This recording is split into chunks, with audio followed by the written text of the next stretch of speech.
السلام عليكم ورحمة الله وبركاته. ازيكم حبايبي؟ عاملين ايه؟ يا رب تكونوا كلكم بخير. نصلي على النبي عليه افضل الصلاة والسلام، وندعي لاخواتنا في غزة، فلسطين، جنوب لبنان، سوريا، العراق، اليمن، السودان، مصر. ربنا معاهم، ربنا ينصرهم نصر عزيزا مقتدر. اللهم نصرك الذي وعدت. بشكر كل اخ واخت خارج مصر وداخل مصر على راسي والله. ربنا يديمكم نعمة في حياتي يا رب، وانتوا السند والعون ليا بعد ربنا. بشكر الناس اللي دخلت عملت اشتراكات جديدة في قناتي، الكومنتات الحلوة اللي بتسعدني، اللايكات. لو عجبكم الفيديو يا جماعة حطوا لي اللايك. بشكركم شكرا جزيلا. هنتكلم على ام جنى وشنط رمضان، وهنتكلم على مشروق، هنتكلم على المرعب وهناء. بجد مش عارفين نقول لكم ايه. طيب حطوا اللايك يا حبايبي. ام شروق كانت عامله لايف وكانت مكشره فيه جدا ومبوزه فيه.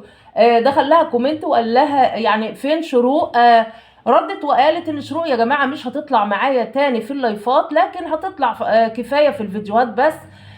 طيب يعني هي لو ما طلعتش معاكي يعني هيجرى ايه؟ والله ده كده اريح يا ام شروق. شروق اتغرت في نفسها يا جماعه لما طلعنا وقلنا ان هي بنت مؤدبه وبنت كيوته وحلوه، لكن بجد لما طلعت وقلت ادبها على المتابعين ففعلا ملهاش لازمه ان هي تطلع معاكي. بركه يا جامع، بس نفذي اللي انت قلت عليه يا ام شروق. بجد قلت للواد حمبوزو اوعى يا واد توقع الكاميرا تاني. طبعا احنا كلنا عارفين ان لما الولد وقع الكاميرا رجليها كلها بانت، وكلنا وطلعنا وقلنا لها خلي بالك يا مشروق. قررت الموضوع وقالت للواد اوعى بقى خلي بالك من الكاميرا لحسن هتخلي الناس تطلع تتكلم علينا. طيب هو احنا بنجيب حاجه من بيوتنا يا جماعه؟ يعني احنا لما بيكون في حاجه ايجابيه طب ما احنا بنطلع نقول لكم. ده شغلنا يا جماعه. انتوا مالكم مال قنوات النقد؟ كل واحد والتاني طالع يتكلم على قنوات النقد. بجد مش عايزه اقول لكم تاني الموضوع ده. قنوات النقد بجد برقبتكم معلمه عليكم. بنطلع نقول الحقائق. انت يا مشروق اما بتعملي لايف هيصه ومولد وصاحبه غايب بتقولي للناس بعد اذنكم يا جماعه انا داخله الحمام. طب هو في محتوى كده يا جماعه؟ في واحده تكون لايف على الهوا تقول لهم انا داخله الحمام؟ قول انا داخله اعمل للولد حاجه ياكلها يشربها معرفش ايه، انما داخله الحمام. يعني انتوا مستنيين ايه تاني؟ يعني انتوا مستنيين بجد ايه تاني؟ كسفتونا وعرتونا. محتوى ايه وزفت ايه اللي انتوا بتعملوه ده؟ فقناه النقد ان كانت بتطلع تقولك خلي بالك احنا لا بنكرهك ولا بنحبك ولا اي حاجه بجد على المحتوى الزباله اللي انتوا عاملينها دي يا مشروق. فربنا يهديك لحالك يا شيخه. حطوا لنا اللايك يا حبايبي، ونتكلم على القضيه اللي بجد بنقول لهم الف الف مليون مبروك الناس اللي كسبت القضيه.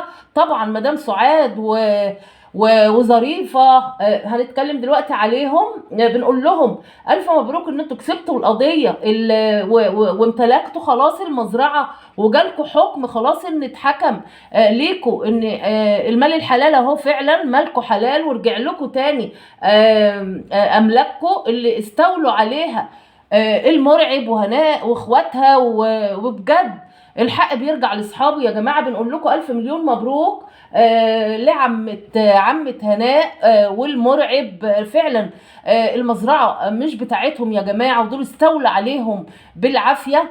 اللي اتحكم في القضيه ان هي خلاص كل حاجه هترجع لاصحابها تاني. طبعا كانت هناء والمرعب قايمين قومه كده على سماح والموناليزا اخواتهم. ناهد اختهم طلعت دلوقتي على منى اختهم وقالت لها ان انا هعمل لك لازم احبسك في مخدرات.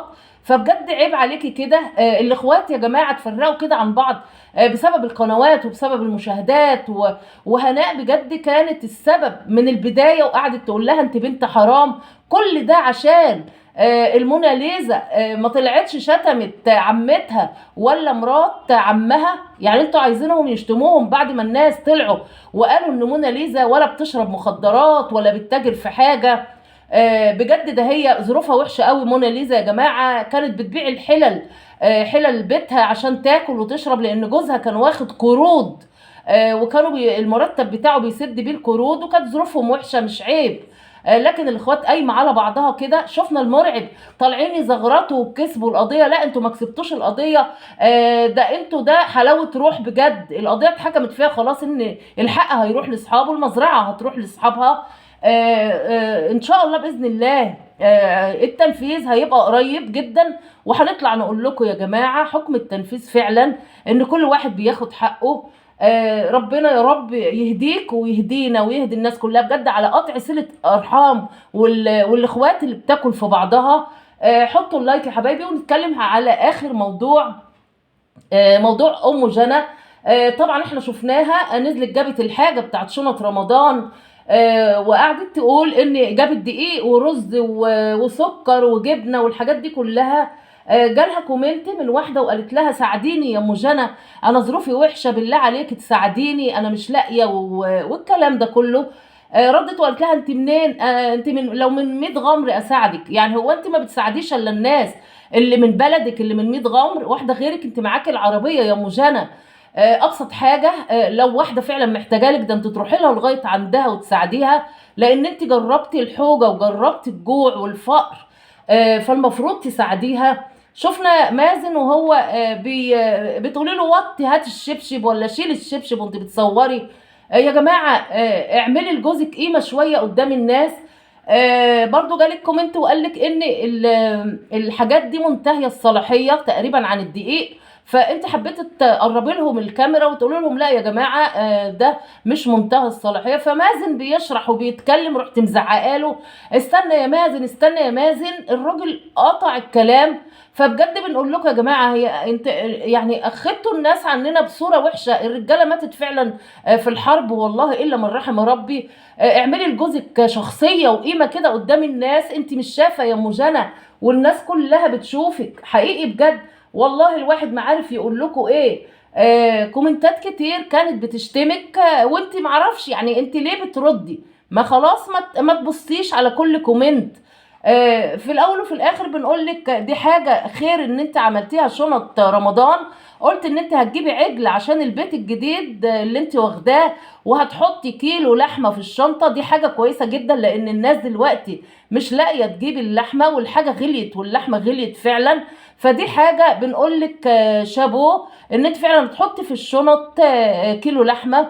اتكلمتي على جبنه عبور لاند احلى ولا المراعي؟ طبعا بنقول لك المراعي احلى. خدت اللايف كله تاخدي راي الناس في المراعي ولا عبور لاند ولا علبه ربع كيلو ولا نص كيلو؟ لا خليها نص كيلو يا ام جنى. الناس في رمضان بتحب تسحر جبنه والحاجات دي، فهو نص كيلو تتحط في الشنطه يبقى الشكل احسن. كلمة من عندي بقى يا جماعة بالنسبة لليوتيوبر كلهم اللي بيعملوا شنط رمضان، وده موسم بتاعهم موسم الشحاتة طبعا عشان الكل يبعت لهم. فده عمل خير لازم تعملوه بينكم وبين ربنا. مش لازم يا جماعة ان انتوا تصوروا، يعني ده خير وعمل حلو بتعملوه. وبنقولك يا مجانا شابوه ان انت بتعملي خير وبتوزعيه، لكن بلاش على الملأ، بلاش تصوروا الفيديو ده بناقص. ولا انتوا لازم تجيبوا ارباح الفيديو اللي انتوا بتعملوه والخير اللي انتوا بتعملوه ده من الفيديو نفسه. بشكركم يا جماعة شكرا جزيلا. لو عجبكم الفيديو ما تنسونيش في اللايك والاشتراك وتفعلوا زر الجرس عشان يوصل لحضراتكم مني كل جديد. والسلام عليكم ورحمة الله وبركاته. باي باي.